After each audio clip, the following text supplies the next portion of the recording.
저희를 살리시기 위해서 주시는 하나님의 말씀은 갈라디아서 5장 22절, 23절 이렇게 두 절 말씀이 되겠습니다.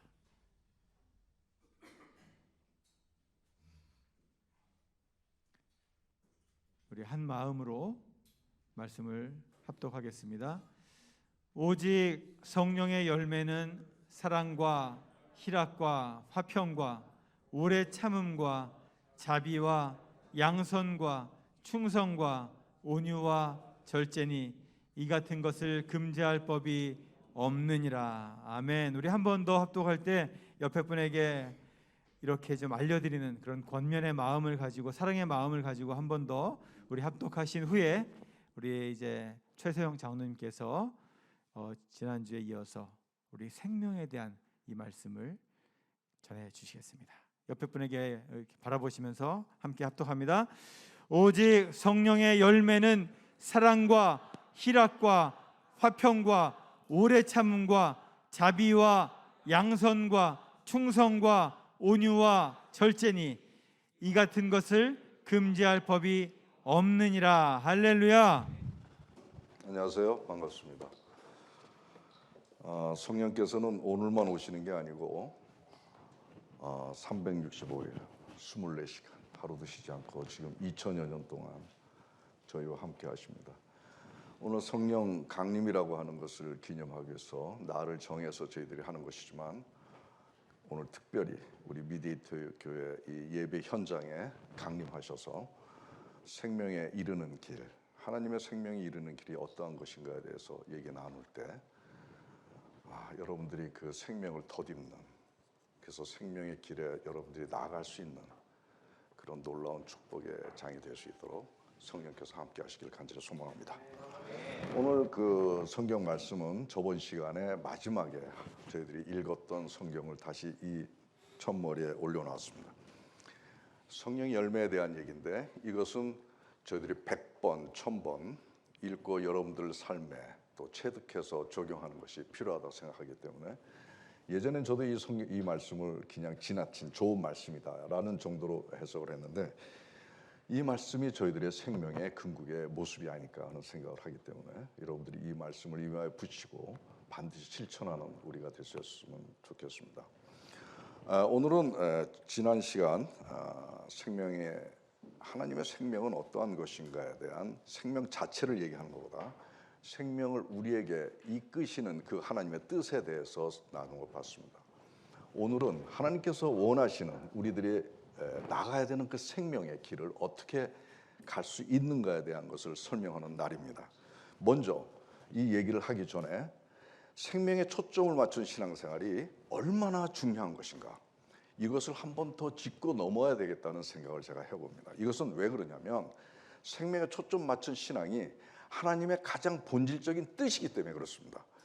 이것은 우리가 해도 되고 안 해도 되는 선택의 문제가 아니라 반드시 우리 삶에서 실천해야 되는 그런 최고의 명제이고 처음과 끝이다라고 하는 사실이기 때문에 여기서 벗어나면 안 된다는 것을 다시 한번 강조합니다. 제가 신앙생활 열심히 여러분들 하시는 거 제가 아는데 갑자기 생명에 초점을 맞추지 않으면 안 된다라고 이렇게 얘기하니까 잠깐 그 신앙에 혼선이 왔던 것 같은 느낌이 제가 들었습니다. 그래서 오늘은 생명에 초점을 맞춘 신앙생활이 과연 어떠한 것인지 또 어떻게 그것이 가능할 것인지에 대한 것을 조금 더 알기 쉽게 그렇게 얘기하는 시간으로 갖겠습니다. 사실 생명에 초점을 맞춘 신앙 삶이라고 하는 것은 우리의 궁극적인 목표인 천국 영생에 이르는 것과 똑같은 동일한 개념입니다. 생명에 초점을 맞춘 우리 이 땅에서 삶이 결국 천국 영생으로 이어지는 것이기 때문에 그게 그거인 것입니다. 그래서 생명에 초점을 맞추는 삶을 얘기한다는 것을 기이하게 생각할 필요가 하나도 없습니다. 그래서 지난주에 설교를 잠깐 먼저 요약해서 설명을 드리자면은 여러분들 기억날지 모르겠지만 첫 번째, 제가 천국 영생이 어떠한 것인지 소개했습니다. 거기에 못하지 않게 지옥 영벌에 대해서도 설명한 것을 여러분들이 들었습니다.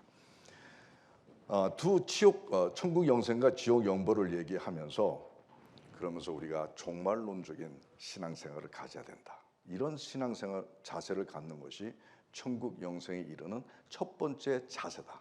즉 다시 말해서 이 땅 몇 년 사는 것에 초점 맞추지 말라는 겁니다. 종말론적인 신앙 자세를 가지고 죽음 위에 우리의 삶에 대해서 관심을 가지고 생각을 가지고 살라는 것이죠. 그리고 두 번째는 우리가 우리는 다 이제 머지않아 이 땅에서 죽음을 맞이하게 되는데 그 이후에는 불멸의 시대를 맞이합니다. 아무도 죽지 않습니다. 여기 있는 사람들이. 그리고 결국 천국 영생이냐 아니면 지옥 영벌이냐의 선택을 하게 될 수밖에 없는 상황이 되는데 천국 영생이냐 지옥 영벌을 선택하는 그것이 바로 이 땅에서 어떻게 사느냐, 우리의 영혼육을 온전하게 하는 노력을 추구해야지만 천국 영생에 이룰 수 있다라고 하는 것을 저번 시간에 강조했습니다. 그리고 세 번째, 여러분들이 신앙생활 열심히 합니다. 믿음 생활, 기도 생활, 말씀 생활, 성도 간의 교제, 여러 사역들 합니다. 이런 걸 하더라도 하나님의 생명의 뜻에 맞춰 하라는 것입니다. 믿음 생활을 단순히 하나님 믿습니다 말로 끝나지 말고 이 땅에서 생명나무가 누굽니까? 예수님이죠. 말씀이죠. 그리고 그 생명나무로 이끄는 분이 누구십니까? 성령님이시죠. 바로 그 예수님과 말씀과 성령을 우리 자신 내면에 채워넣는 믿음 생활을 하는 것이 참 믿음이다. 그냥 말로만 믿음으로 하지 말고 실제 삶에서 생명이신 예수님과 말씀과 성령님을 내 안에 채우는 그러한 믿음으로 승격해야 된다는 것입니다. 그리고 기도 생활을 해도 그냥 여러분들이 중언부언 자기의 기구에 간구만 하고 필요로 자기의 말만 하는 것이 아니라 기도 그 현장에 주님과 예수님과 함께 소통하면서 교제하면서 그분의 인도함을 받고 지배받으려고 하는 혼연일체 기도로 나아가라는 것입니다. 이것이 하나님이 있는 기도와 자기만의 기도와 이게 차이가 되는 것이죠.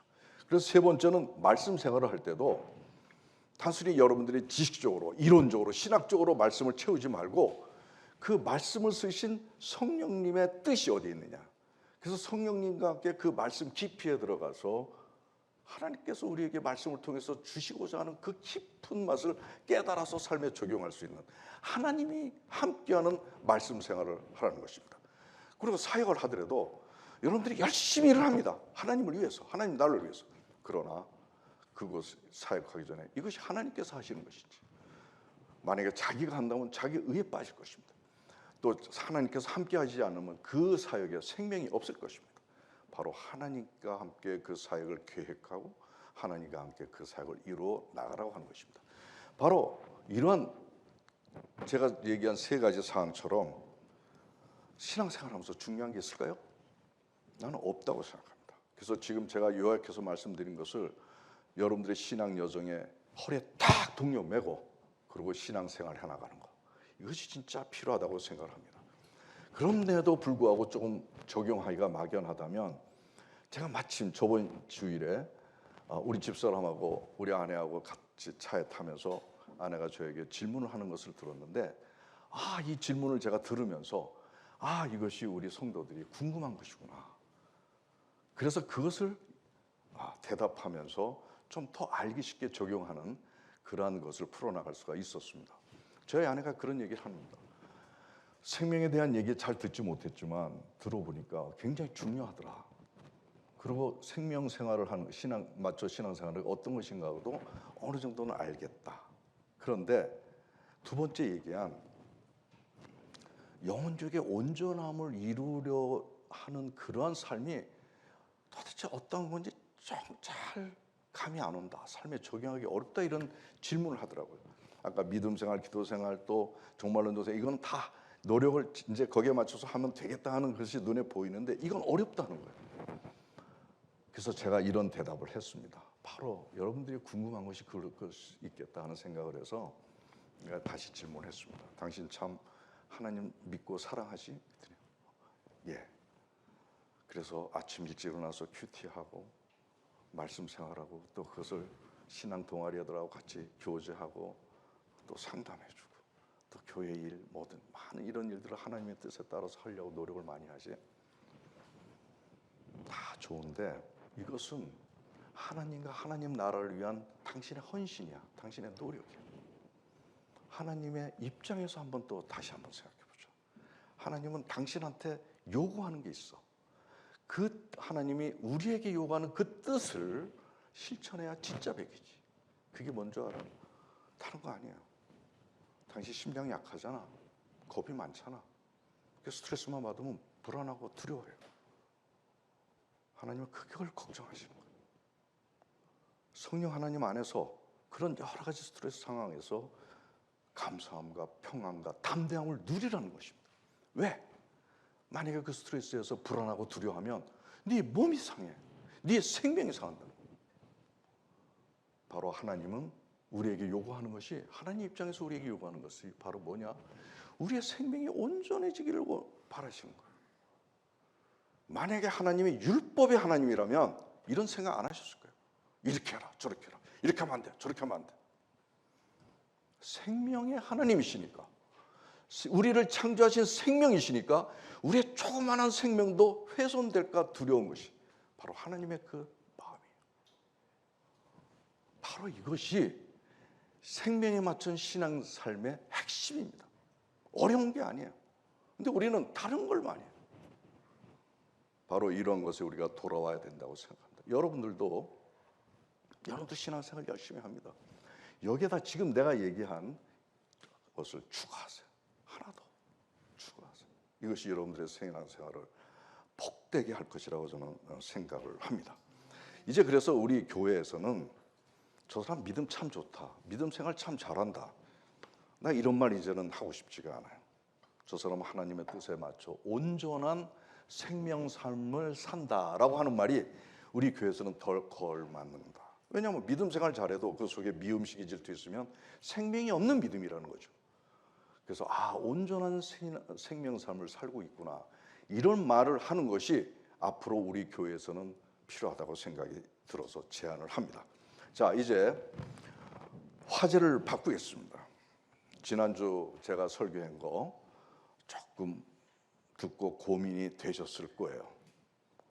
잘 접하지 않았던 지옥 영벌에 대해서도 제가 많이 얘기를 했고, 또 사소한 감정 넘어갈 수 있었던 것도 이거 죄가 될 수 있어 라고 지적을 하다 보니까 좀 마음에 힘든 부분이 있었을 줄 압니다. 근데 제가 왜 이런 말을 하지 않을 수가 없냐면은, 제가 오랜 동안 하나님하고 깊은 교제와 소통을 하면서 느낀 것 때문에 그렇습니다. 사실 우리가 하나님은 사랑의 하나님, 은혜의 하나님, 자비가 많으신 하나님, 이렇게만 생각을 하는데 사실 하나님 굉장히 무섭고 엄중하신 분이라는 것을 제가 알게 됐어요. 되게 교회에서 은혜만 얘기하고 좋은 점만 얘기하다 보니 그렇게 어려운 얘기를 다루지 않다 보니까 그냥 신앙생활 자체가 은혜요, 감사요, 할렐루야 이렇게 하는데, 사실은 굉장히 신앙생활 자체가 어둡고 무섭고 엄중한 데가 많다는 걸 저는 알게 됐었어요. 그래서 얘기하는 겁니다. 우리가 좋은 면만 달려나가면 허약한 신앙인이 됩니다. 따져보십시오. 지금 우리 신앙생활은 지금 이곳에 공중 권세 잡은 사탄하고 영적인 전쟁을 하는 현장이에요. 여기가 안 보입니까? 보여야 돼요. 그리고 머지않아 곧 우리가 지옥 영벌이냐 천국 영생이냐에 대한 심판을 앞두고 있는 시간들을 살고 있습니다. 얼마나 긴장되고 어려운 상황을 우리가 보내고 있는지 생각을 해야 됩니다. 리마인드 해야 됩니다. 그리고 특히 성경엔 지옥 영벌에 대해서 얘기하고 있습니다. 얼마나 엄청나게 엄중한 무서운 형벌을 지옥에서 보낼 건지에 대해서 소개하면서 부자처럼 후회될 짓 하지 말라고 그렇게 경고하고 있습니다. 우리가 이것에 대해서 모른 척하면 안 됩니다. 우리가 다뤄야 되는 주제입니다. 따져보십시오. 부자가 음부에서 고생하는 거 여러분 저번 시간에 보셨죠? 여러분들 어떻게 느끼셨어요? 저는 예전에 이 말씀을 본 적이 있습니다. 이 말씀 보면서 저는 부자는 천국 가기 어렵구나, 지옥 가는구나, 거지가 천국 가는구나. 나 거지는 되기 싫은데 어떡하지? 그리고 부자한테는 왜 그거 제대로 살지 그렇게 살았고 가가지고 말이죠. 지옥 음부에 가가지고 그렇게 후회될 말만 하면서 왜 그렇게 살았어? 이런 정도로 저는 생각을 했어요. 그런데 이번에 생명설교 준비를 하면서 전에 생각지 못했던 새로운 생각이 떠올랐는데, 참 하나님 무서운 분이시다. 무서운 분이시다. 이런 생각이 막 들더라고요. 말씀을 어떤 관점에서 보느냐에 따라서 굉장히 다른 깨달음을 이루게 됩니다. 그다는 걸 알게 됩니다. 그냥 지옥에서 그렇게 끔찍하게 형벌을 주시는데 죽이지도 않으면서 그렇게 형벌 주세요. 조금 한 10년만 고생시키든가, 아니면 그렇게 오래 할 거면 조금 뭐 연자방 하나 돌리거나 뭐 이렇게 하지, 좀 형벌을 좀 낮추시지. 저렇게 어떻게 끔찍한 그 벌을 주실까? 하나님이 하신 거잖아요. 참 무섭다는 생각이 제가 들었어요. 지옥 영벌도 이렇게 무섭지만 하와야도 보니까 참 매정하시다는 생각이 들더라고요.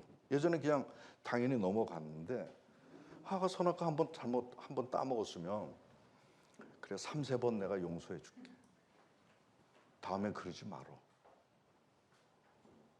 뭐 우리 같으면 그럴 수도 있는데 그냥 단칼에 쫓아내요. 진짜 한 번도 안 봐줘. 너무 매정하시다.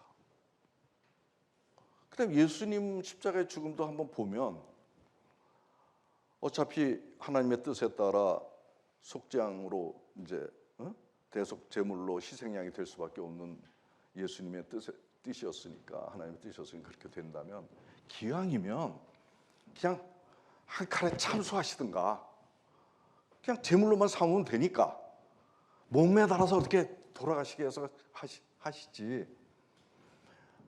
뭐 가시면류관 찧어가지고 피 툭툭 흘리고, 그 채찍도 납을 달았다고 그래요. 그 딱 한번 치면 살이 쭉쭉 떨어져 나간대. 그리고 가장 예민한 데다가 이 굵은 대못을 여기에다가 박아. 여기다 박나요? 여기다 박죠. 생각만 해도 그냥 찌릿찌릿하지 않아요? 그 무서운 형벌을 당신 아들한테 하신단 말이에요. 조금 그냥 대충 그냥 제물로만 하게 그냥 이렇게 하시면 되는데, 왜 이렇게 끔찍하게 죽이셨을까? 왜 이렇게 사랑의 하나님이 정말 지나칠 정도로 무섭고 매정하고 지독하신 분이실까? 그래서 계속 의아한 생각이 드는 거예요. 그런 중에 다윗이 언약궤를 옮기는 그 장면의 말씀이 떠오르더라고요. 다윗이 언약궤 달구지에 싣고 갈 때 털컹털컹 오르다가 떨어질 것 같으니까 웃사라는 사람이 떨어질까 봐 이렇게 하는데, 얼마든지 우리가 이해될 수 있는 행동이잖아요. 근데 그 자리에서 하나님은 현장에서 그냥 죽여버립니다. 하나님이 이런 분이시구나. 이런 분이시구나. 이걸 가만 생각하니까 하나님은 조그만한 한 톨의 죄라도, 한 톨의 조그만한 죽음의 기운이라도 있을 수가 없어요. 다 죽어버려요. 하나님이 엄격하시고 관용이 없으신 것처럼 보이는 이유가 하나님 자체가 죄와 죽음과 양립할 수 없는 분이시기 때문에 그렇습니다. 그러니 예수님을 그렇게 끔찍하게 죽일 수밖에 없었어요. 예수님을 그렇게 끔찍하게 죽였다고 하는 그 사실만 봐도 우리의 죄에 얼마나 진노할 수밖에 없다라고 하는 사실, 하나님의 마음을 우리가 볼 수 있잖아요. 진짜 엄정하신 분입니다. 죄 하나라도 받아들일 수가 없습니다. 그분은. 그래서 우리가 그냥 하나님 얘기할 때 은혜요, 사랑이요, 축복이요, 이런 것으로 하나님의 나라를 포장해서는 안 되는 겁니다. 그래서 제가 이래야 돼, 이제 정말 이래야 돼, 또 저렇게 해야 돼라고 자꾸 이렇게 얘기하는 이유가 여기에 있고, 제가 이러한 죄와 생명에 대한 하나님의 엄격하신 하나님의 뜻을 한국교회에 나눠야 되겠다, 전해야 되겠다는 소명을 제가 갖게 된 것입니다. 하나님이 이렇게 무섭고 엄중하신 것은 사실은 우리에 대한 사랑에서부터 비롯이 됐다고 저는 생각하게 되었습니다. 예수님을 대속제물로 우리 아들아, 하나님 아버지 그러셨을 것 같아요. 아들아, 내가 인간을 살려야 되는데 네가 대속제물로, 그리고 또 내가 인간의 죄 때문에 소통할 수가 없는데 네가 다 대신 인간의 죄를 몸으로 좀 막아달라고 부탁하셨을 것 같아요. 인간을 살려야 되니까. 그리고 아들아, 네가 인간의 죄를 다 몸으로 막는 그 동안에 내가 성령님을 이 땅에 보낼 테니까 그 동안에 우리 인간 사람들이 하나님의 뜻에 반하지 않게, 하나님의 생명의 뜻에 나아갈 수 있도록 계속 가르쳐 주시고 깨닫게 할 테니까 그 대신 막아달라고. 이거 다 누가 하신 거예요? 하나님 아버지의 뜻에 따라, 계획에 따라 이루어진 것입니다. 그리고 또 그렇게 하면서 나중에는 내가 진짜 지극히 아름다운 천국을 준비할 테니까 그 사람들과 같이 내가 살겠다고, 이렇게 천국을 예비하신 분이 바로 하나님이세요. 하나님의 엄중하시지만 하나님의 깊은 사랑을 느낄 수가 있습니다. 하나님의 엄중함과 사랑, 이것은 우리를 죄와 죽음에 빠지지 않게 생명으로 지켜내시기 위한 하나님의 양면적인 성격이다, 생각이다, 이렇게 볼 수가 있고, 하나님 사랑의 통전성이다라고 얘기할 수가 있겠습니다. 하나님의 이 엄중함은 이 땅에서 온전한 생명 추구를 안 하면 천국 영생 누릴 수 없다고 못 박은 데서 정점을 이루게 됩니다. 이것을 우리가 받아들여야 됩니다. 이제 이 땅에서 우리가 영혼육의 온전함을 이루려고 노력하지 않으면 생명에 이룰 수 없다라고 하는 엄중하신 하나님의 뜻을 우리는 받아야 되고, 그러면 이것을 영혼육의 온전함을 어떻게 이루겠느냐라고 하는 것에 우리는 그 명제 앞에 놓이게 됩니다. 저는 이것을 놓고 엄청나게 고민을 많이 했습니다.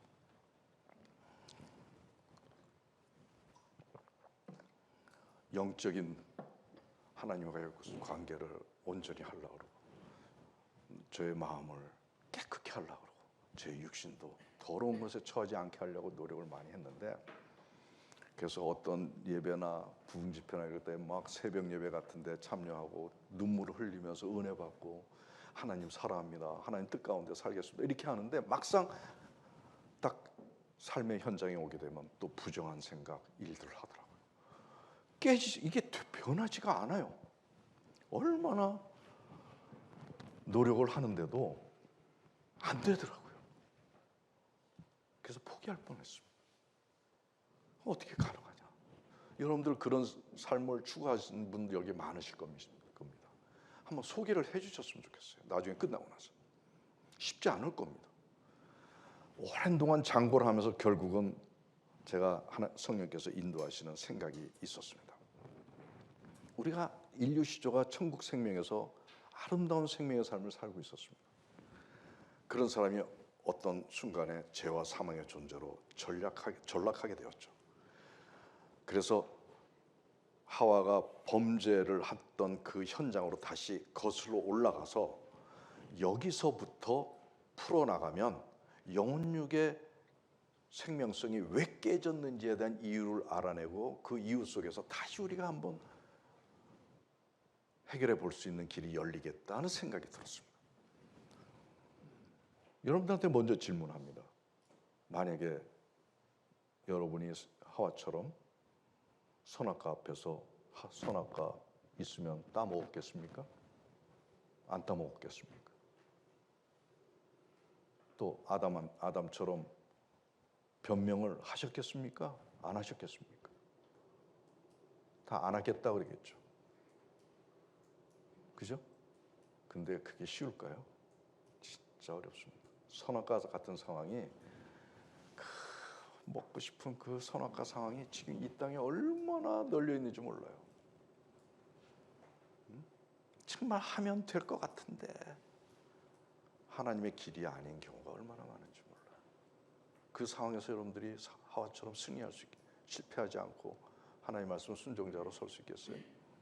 쉽지 않습니다. 그래서 이 대목에서 제가 재밌는 설정을 하나 해봤습니다. 그래서 아담과 하와를 이 자리에 초대했어요. 제가 오시라고 그랬어요. 한번 보세요.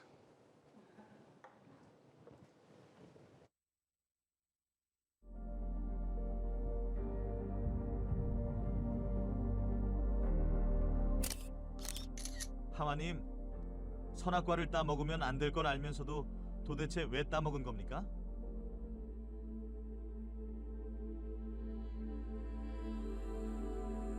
먹으면 안 될 걸 알고 있었어요.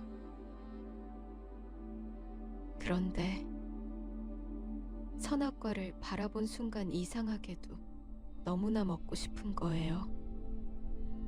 이유를 물어보셨지만 저도 모르겠어요. 빨갛고 윤기가 흐르는 게 가슴이 너무나 두근거렸어요. 그래서 그만.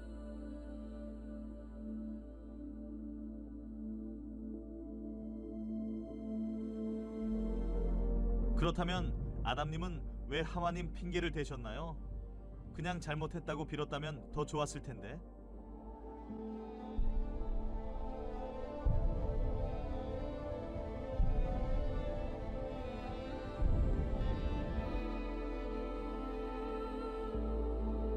하나님께서 다가오실 때부터 불안했어요.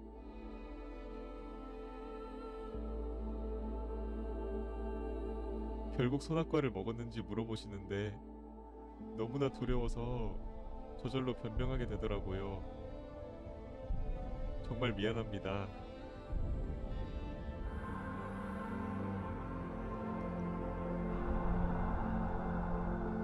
공감하죠?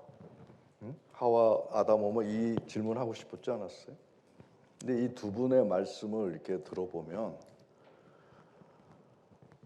하나님 말씀을 어겨서는 안 된다는 걸 알면서도 뭔가 이끌려 가지고 죄를 저지른 것임을 알 수가 있습니다.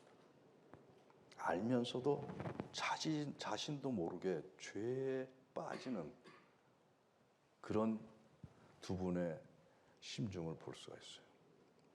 바로 그겁니다. 우리의 바른 생각을 거슬러서, 우리가 생각은 바른데 우리를 죄로 이끄는 뭔가가 우리 내면에 있다는 것입니다. 이것이 바로 불순종과 죄를 범하게 한 죄의 씨앗이 아닐까, 저는 그걸 생각했습니다. 그래서 그 죄 씨앗이 우리 인간의 어디엔가 있을 텐데 어디에 있을까 분석하기 시작했습니다. 인간의 구성 요소는 다 아시다시피 영과 혼과 육입니다. 영일까? 혼일까? 육일까? 어디에서 그 죄의 씨앗이 잉태되었을까요? 시간 관계상 이거 따지려면 시간 많이 걸리니까 혼입니다. 그것은 왜 그러냐면 간단히 이유 설명하면 하나님께서 인간을 만드실 때 자율적으로 자율의지에 의해서 영광과 찬송을 받기 위해서 찬양을 받기 위해서 인간에게 자율의지를 부여하셨습니다. 인간의 판단과 생각에 따라 스스로 자율적으로 나에게 영광을 돌리도록 하라고 하는 혼의 정신세계를 인간에게 맡기셨습니다. 이 자율의지, 정신세계 속에서 불순종하는 죄를 범했죠. 죄의 씨앗은 바로 정신세계에서부터 시작이 되었다고 볼 수 있습니다. 그런데 정신세계는 대단히 복잡합니다. 그래서 두 번째 분석 작업이 들어가지 않으면 안 됩니다. 우리가 정신세계를 이렇게 쉽게 얘기하면 지정의라고, 우리가 이 정신 활동을 보면 지정의로서 구성이 되어 있다 얘기하는 거 들으셨죠? 그래서 이 가운데서 죄의 씨앗이 어디에서부터 시발이 되었는지 이걸 또 한번 분석해 들어가서 찾아내야 된다는 생각을 하게 되었죠.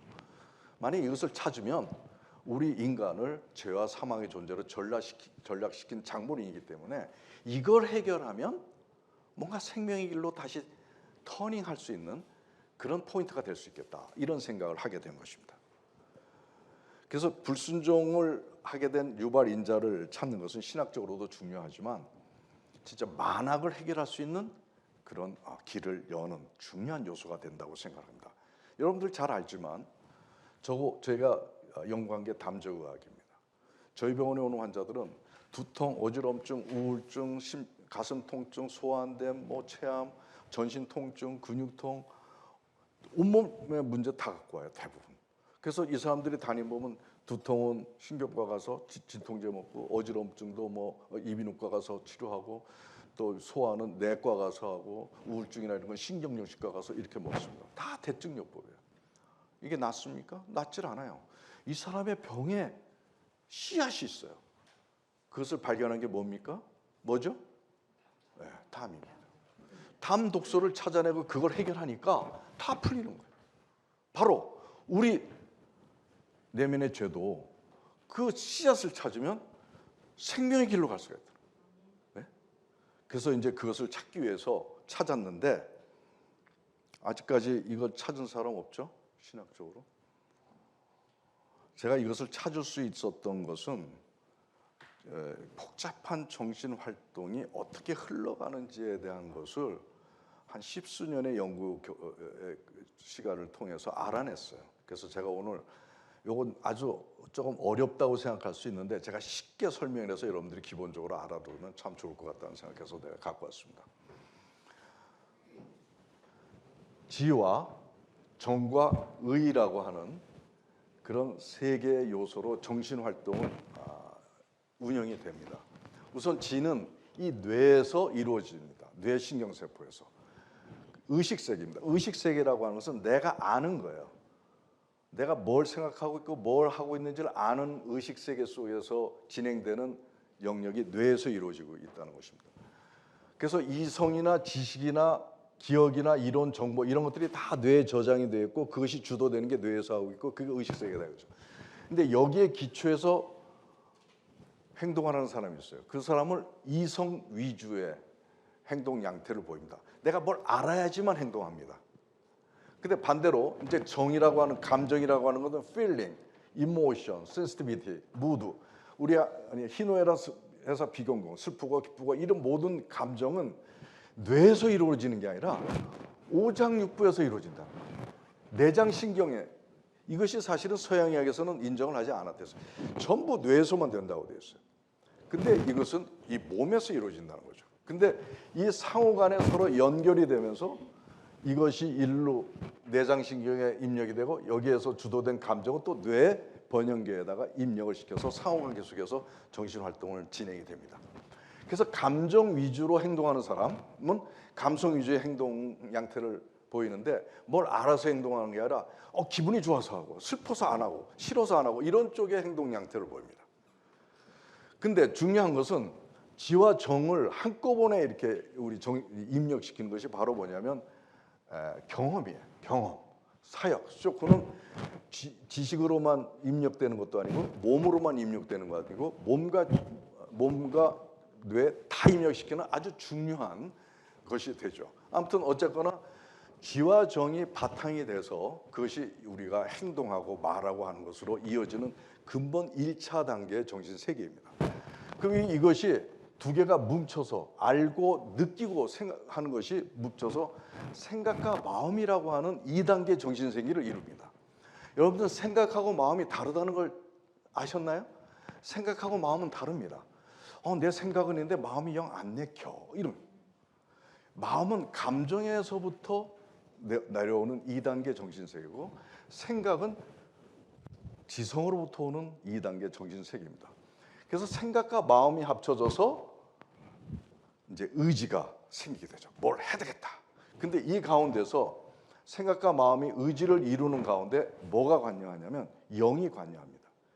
여기서 생각과 마음이 성령을 선택하면 성령의 의지로 진행이 되고, 그래서 성령의 일을 하게 되고, 악령의 선택을 합니다. 악령의 선택을 꼭 하지 않더라도 그 사람이 세상에 처해 있는 방식으로 살면 그건 사탄이 지배한 세상의 이론이기 때문에 저절로 그렇게 되는 것인데, 그러면 사탄의 일을 하게 되는 것이죠. 그래서 이것이 영하고의 합력이 돼서 의지라고 하는 제일 고도의 그 정신 세계를 이루어집니다. 일단 의지가 생기면 그 다음에는 행동으로 진행이 됩니다. 행동, 언어, 표정이 그렇게 표현이 되는 것이죠. 그것이 반복이 되면서 우리의 인격이 이루어지는 겁니다. 이제 아시겠습니까? 예? 예. 이제 요거를 기억해 두세요. 요걸 기억해 둬 가지고 이제 뭘 할 거냐면은 이러한 요 진행이 아주 한순간에 이루어져요.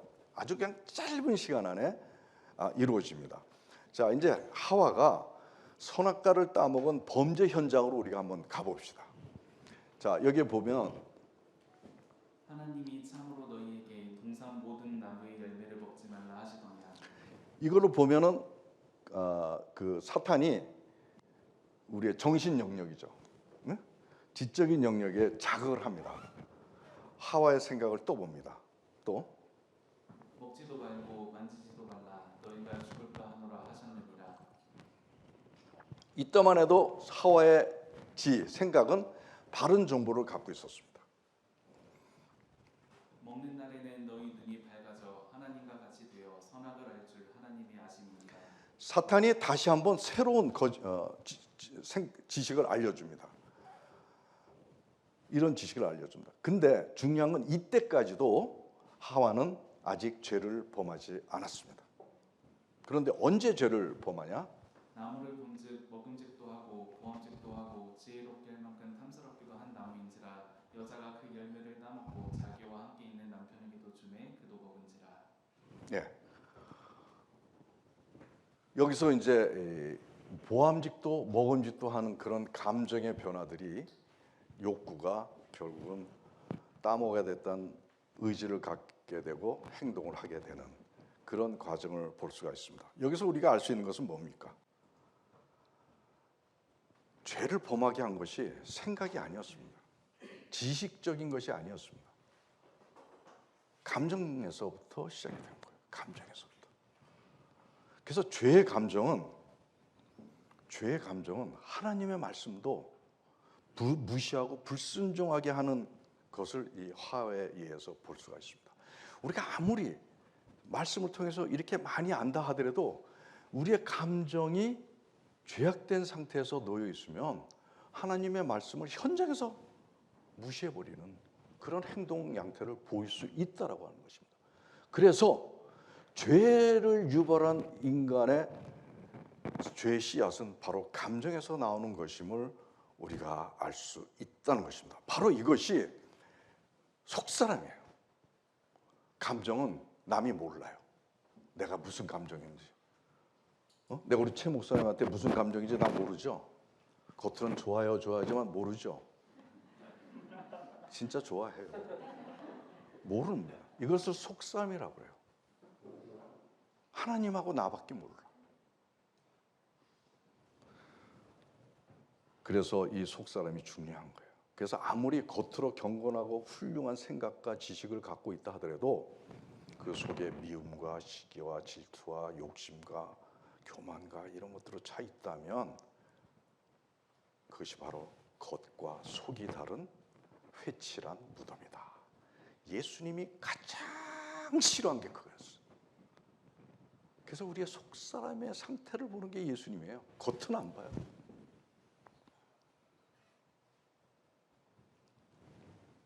그래서 우리가 신앙생활 열심히 해도 위선자로 사회로부터 지탄받은 것이 우리의 이 속사람에 대한 변화에 노력을 기울이지 않았기 때문이라고 저는 얘기할 수가 있습니다. 겉만 아무리 좋은 뭐합니까? 사람들은 다 보이거든요. 하는 걸 보면. 이제 구원받은 자로서 진정한 의인이 되기 위해서는 이제는 생각만 바꿔서 안 됩니다. 속사람을, 감정을 바르게 해야 진정한 하나님의 사람이다. 이렇게 얘기할 수가 있겠습니다. 이제 온전한 생명을 이루는 길은 죽음의 존재로 전락한 죄의 근원을 찾게 되었다고 볼 수가 있습니다. 그래서 온전한 생명으로 가는 길은 대단한 게 아니었습니다. 우리가 묻어뒀던 속 깊은 나의 모습, 바로 감정을 성령 안에서 관리하는 것으로부터 영혼육의 온전한 생명을 이룰 수 있는 시작이 된다라고 하는 것입니다. 이 대목에서 여러분들이 유레카, 깨달은 거, 기립박수해야 돼요. 기립박수해야 돼요. 아시겠어요? 엄청난 거를 깨닫게 된 거예요. 우리가 많은 이런저런 신앙생활을 해도 여기서부터 시작이 되지 않으면 허황된 것이라고 생각이 듭니다. 근데 중요한 것은 제가 사실 감정이 중요하다라는 얘기를 제가 이걸 알게 되면서 무의식 세계, 감정이 무의식 세계거든요. 굉장히 많이 강조를 했어요, 사실은. 근데 관심 안 갖더라고요. 지금 하고 있는 사역, 하고 있는 교회에서 열심히 기도생활, 말씀생활 하고 이거 열심히 하는데 무슨 감정까지 무슨. 근데 이게 아니면 다 허술하는 걸 내가 알았어요. 막 그러면서 고민하고 있는 중에 정말 담비 같은 이론을 제가 접하게 되었습니다. 이 감정에 대한 인지과학자들의 새로운 주장의 책을 제가 보았습니다. 한번 볼게요. 거기 대표적인 학자가 조지 레이코프라는 사람인데 한번 읽어볼래요? 의식적 사고는 거대한 빙산의 일각에 불과하다.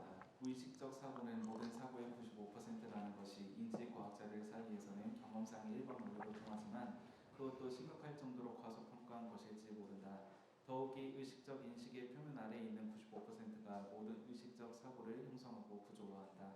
네, 무의식 세계의 감정이 인간의 모든 정신 활동의 95%를 차지한다라고 얘기를 하고 있습니다, 이 사람. 근데 저는 이 말에 동의는 하지 않습니다. 아까 이성 위주의 행태를 보이는 사람은 아마 한 70대 30? 감정이 70이고 그럴 수도 있어요. 근데 감정 위주의 사람은 뭐 95% 이상, 나머지는 지식이나 이성 가지고 하겠죠. 어쨌거나 이런 얘기가 나오기 시작을 했어요. 그동안 모든 과학자들은 뇌가 모든 정신활동의 처음과 끝을 담당한다고 얘기를 했고, 그래서 뇌가 중요하다 하다 보니까 뇌 지식에 맞춘 교육이 이루어졌어요. 그리고 모든 사회 시스템이 뇌와 지식에 따라 돌아가는 그런 시스템이 돼버렸어요. 그리고 무의식 세계의 감정은 아예 무시해버렸어요. 그래서 뇌에 초점을 맞춘 교육이 이루어집니다. 지식에 초점 맞춘 사회 시스템이 돌아갑니다. 그래서 모든 입시, 대학 입시, 사법 시험, 무슨 회사 시험 모든 게 지식 위주로만 되어 있습니다. 그래서 그런데 거기에 비해 감정과 무의식 세계는 우리 안중에는 없었습니다. 그러다 보니까 공부는 잘하는데 엉망인 사람이 많아요. 그래 이런 사람들이 지도자가 되면 나라 망합니다. 이런 사람들이 교계 지도자 되면 교계 망합니다. 욕심이 있어요. 그러니까 자식한테 넘겨줘요. 교만 있어요. 그러니까 자꾸 회장 되려고 그래요. 이런 감정이 진정한 하나님의 생명성을 망가뜨려 가지고 사회적인 욕구와 똑같은 길을 가게 되더라고요.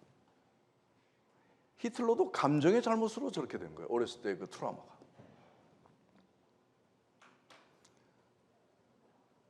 이제 말씀을 공부할 때도 생각과 지식은 탁월한데 감정이 불량한 상태로 그대로 있다라고 하면 우린 위선자가 되고 하나님의 나라를 볼 수가 없습니다. 아무튼 이제 무의식 세계 감정에 대한 중요성이 대두되고 있습니다. 사실 한의학에서는 감정이 중요하다고 얘기했어요. 심신합일, 몸과 마음은 하나다. 이 몸속에 마음이 있다, 정신세계에 있다라고 주장을 했습니다. 이건 제가 나중에 그 육신의 정력을 강의할 그 때가 있습니다. 이때 아주 상세하게 말씀을 드릴 겁니다. 어떻게 몸속에 정신세계가 있어? 그게 뭐야? 궁금하실 텐데요.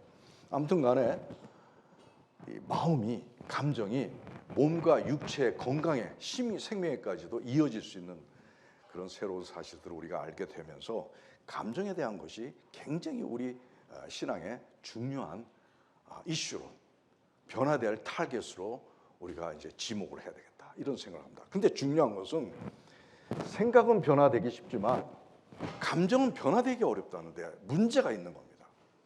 생각은, 예를 들어서 우리 최 목사님께서 이제 저한테 이거 신학적으로 이건 이런 겁니다라고 이제 어떤 새로운 지식을 주면, 예전에 내가 이런 생각을 했다가 그 지금 그게 맞겠네요 하면서 뇌에다가 그 생각을 다시 체인지해요.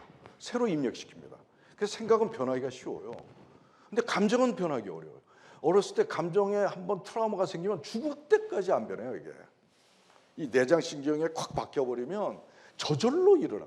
그렇죠? 내가 한번 미워하면, 그런 사람한테 한번 호되게 당하면 그런 사람, 비슷한 사람만 봐도 괜히 짜증나요. 이 감정은 변하지가 않아요. 사실 감정 변화 그렇게 쉽게 생각할 수도 있어요, 여러분들이. 그렇지만 불자들이 이 감정 변화시키려고 저렇게 결국은 하는 거예요. 벽면 수양하고 막 그렇게 하시는 거예요. 밥도 안 먹고. 사람의 욕심, 이기심, 정욕, 이런 것으로부터 한번 자유함을 얻으려고. 자유함을 얻으려고 그렇게 하는 거예요, 사실. 그거 되면 그게 해탈이에요. 그리고 부처라고 그래요. 그 쉬운 게 아니라고요. 근데 우리는 어떻게 가능합니까? 우리는 그렇게 깨달음의 수도 생활도 안 하는데 어떻게 가능하죠? 성령님이 함께 하시기 때문에 가능한 일이에요. 하나님이 계시니까 가능한 일이지 인간 스스로는 이거 하기 어렵습니다. 그러면 우리가 성령 안에서의 감정 변화를 어떻게 할 것인가? 내가 죄악 중에서 출생하였으며 어머니가 죄 중에서 나를 잉태하였다. 네. 우리는 모두 예외 없이 죄 아래에 있습니다. 태생부터 죄로 잉태되었기 때문에 죄의 굴레에서 벗어날 수 없는 우리들입니다. 전부 다 저를 비롯해서. 그래서 어려울 때 힘들고 두려워하는 것은 너무나 당연합니다. 그런데 중요한 것은 죄 아래에만 있지 말고, 죄에 지지 말고 성령 안에서 생명의 길로 가는 영적 전쟁을 하라고 부탁하신 분이 바로 하나님이십니다. 이거를 우리가 하나님의 뜻을 붙잡아야 돼요. 그래서 우리가 스트레스 환경을 보면, 나를 공격하고 누가 손해를 끼쳤으면 우리가 죄 아래에 있었던 옛자는 어떻게 반응합니까? 분노하고 미움을 드러내겠죠. 여러분들 여기서 벗어날 사람이 있습니까? 막 욕하는데 기분 나쁘지, 화내지, 저거 언제 죽일까, 복수하고 싶지. 이거 안 된다는 얘기예요, 하나님은. 이게 사망의 법칙이에요. 이렇게 하면 몸도 상해. 분노하면 간 나빠지거든요. 미워하면 폐 나빠져요. 이거는 하나님이 만드신 분이니까 알아요. 근데 우리는 그걸 몰라요. 감정대로, 몸대로는 주세요. 옛자처럼 이렇게 반응하지 말고 성령 안에서 어떻게 해서든지 온유한 반응을 하라는 거예요. 이게 생명의 반응이에요. 이래야 참으면 또 안 돼요. 그건 화병 생겨요. 다 용서하고 온유한 마음으로. 이게 하나님의 백성이 성령 안에서 해야 될 생명의 길인 겁니다. 아시겠어요? 어렵지 않지만 진짜 이것을 마음에 두고 성령과 함께 해결해야 돼요. 그리고 두 번째는 세상 성공, 돈, 명예, 권력이 있어요. 그랬을 때 우리는 반응은 어땠습니까? 성공하고 막 교만하고 자랑하죠. 저도 이것 때문에 얼마나 전쟁을 치르는지 몰라요. 이렇게 돼. 이상하게. 그게 나의 죄 아래에 있었던 나였어요. 근데 이제 성령 안에서 겸손과 절제를 하라는 겁니다. 겸손과 절제를 하라는 겁니다. 그리고 슬픔, 좌절, 실패 이랬을 때 우리 어떻게 합니까? 이제 두려움과 우울증에 빠지죠. 여러분들 아프십니까? 여러분들이 실패했습니까? 두렵죠. 두렵죠. 불안하죠. 걱정되죠. 이거 하지 말라는 거예요. 그러면 여러분들이 몸이 안 낫는다는 거예요. 하나님은 그걸 원하지 않으세요. 너 내가 있지 않니? 내 안에서. 여러분들 여기 환자분들 계신데 성령님 찾으시라는 거예요. 하나님 내가 있지 않니? 내 안에서 해결해. 도와줄게.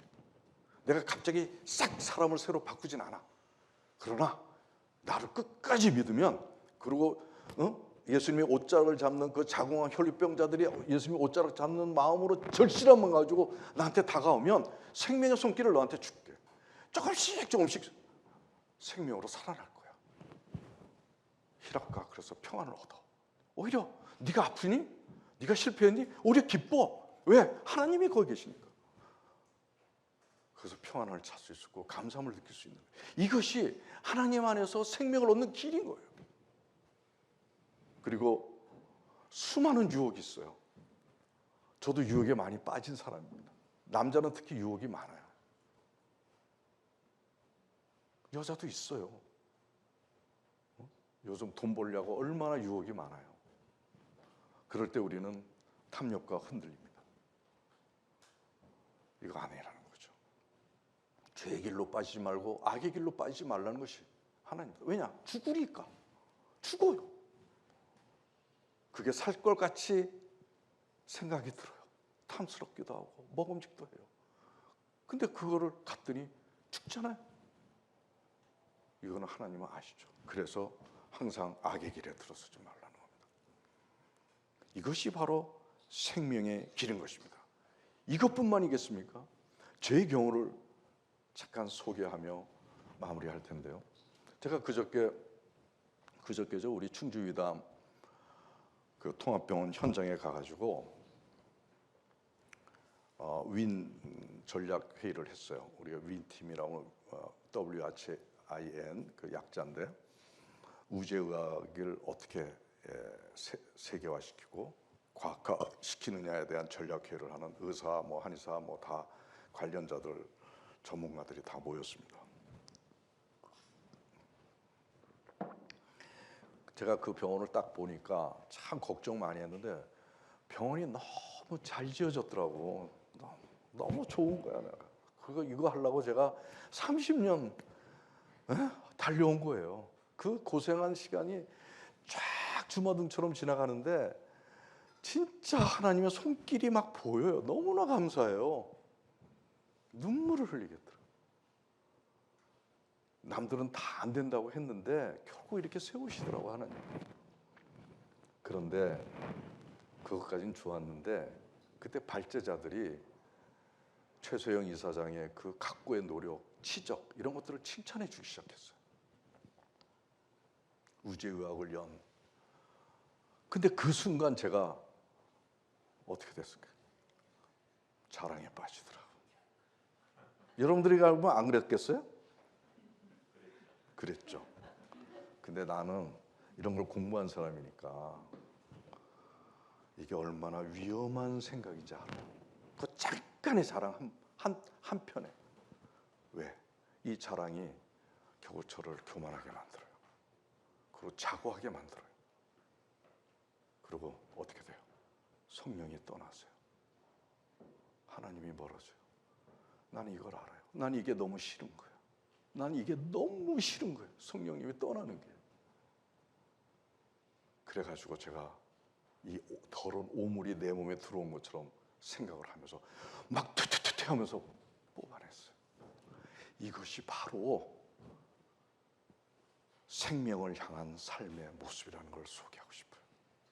나도 많이 부족합니다. 계속 죽을 때까지 성령 안에서 생명을 향한 저의 치열한 전쟁을 매 순간 이루는 것이 이것이 바로 신앙삶에 승리하는 여러분들이 되는 것입니다. 그래서 제가 다시 한번 우리 읽어봅시다. 다 같이 오직 사랑과 희락과 화평과 오래 참음과 자비와 양선과 충성과 온유와 절제니 이 같은 것을 금지할 법이 없느니라. 자, 이제 이 말씀을 여러분들이 100번, 1000번 읽으세요. 여러분들이 나가야 될 모습입니다. 자, 이제 정리하겠습니다. 죄의 근원은 감정이다. 이것이 속사람이다. 두 번째, 감정이 변하지 않으면 겉과 속이 다른 위선자가 된다. 세 번째, 죄의 감정, 이것은 피할 수 없는 인간의 원죄다. 그래서 우리가 죄 아래에 있다고 하는 것인데 이를 어떻게 변화시키나? 이를 위해 성령님이 오셨다. 네 번째, 성령 감정 가지면 이 땅에서도 생명 얻지만 죽어서도 천국 영생이다. 다섯 번째, 하와 아담 같은 반응하지 않는다는 거예요.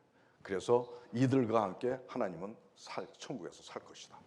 여섯 번째, 성화의 첫걸음으로 성화를 이룰 수가 있다. 그리고 마지막으로 불완전했던 믿음, 진리 안에서의 자유, 사랑의 공동체 구현이 죄의 감정을 해결하면서 이룰 수 있다.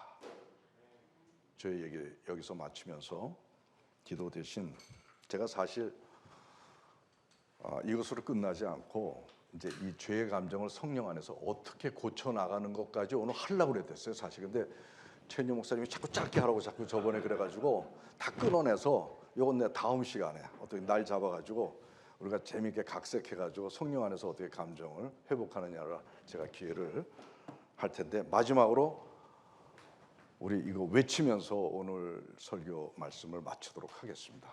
자, 다 같이 죽음을 물리치고 생명을 쟁취하자. 아멘.